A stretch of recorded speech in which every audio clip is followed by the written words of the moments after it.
So here's where I've spent the last 10 years, the inner sanctum of Warner.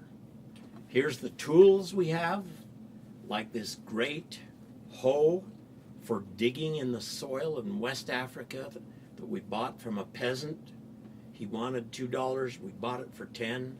I asked my students, how old do you think this relic is? And they usually guess 7, 8, 10 years. And I tell them it's 2 years old. But this is what happens. This is what stuff looks like when you're working the soil, when you're impoverished in the villages of the third world. I've been very fortunate to have wonderful students to work with here. We've organized and trained and sent out some 4,000 individuals from my classes, from other classes, a few from other universities. Many times it began here in this cave, let's call it, this platform for launching NGOs. And as I think back at these students, I think of Dustin, who was in Haiti after the earthquake and saw a tragic accident occur on the broken down road as he was traveling in the back of a broken down pickup. And he and his buddies, our volunteers, jumped out, rescued a man who was crushed in the accident, tore off their shirts to use as tourniquets to keep the guy alive and get him to a medical clinic. There were no hospitals because the hospitals were destroyed or badly damaged in the quake. I think of Lisa Jones going with me to Honduras and beginning to empower women and have a vision of how some 46 students from BYU and Stanford and Virginia Tech and across the country could make a real difference. And they came back with having benefited about 4,000 people, shoveled the mud out of schools, repainted those schools, gave out loans, provided training in Spanish to impoverished people, and helped heal the wounds of many who had lost everything in the destruction of Hurricane Mitch.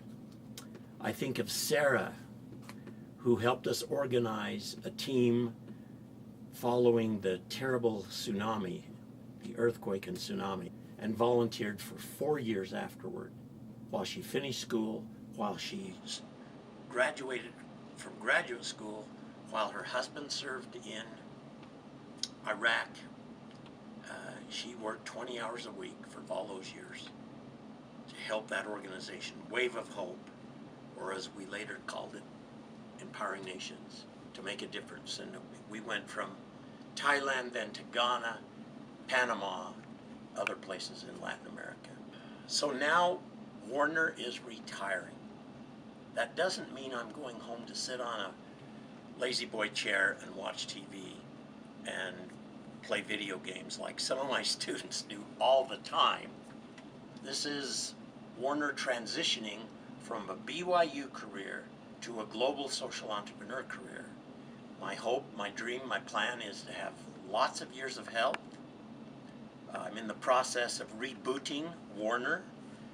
I will be launching myself as Warner 2.0 to work with partners, to work with students from other universities, to work with major donors, and hopefully be able to generate $10 to $20 million a year for our projects around the globe. And I plan to keep doing this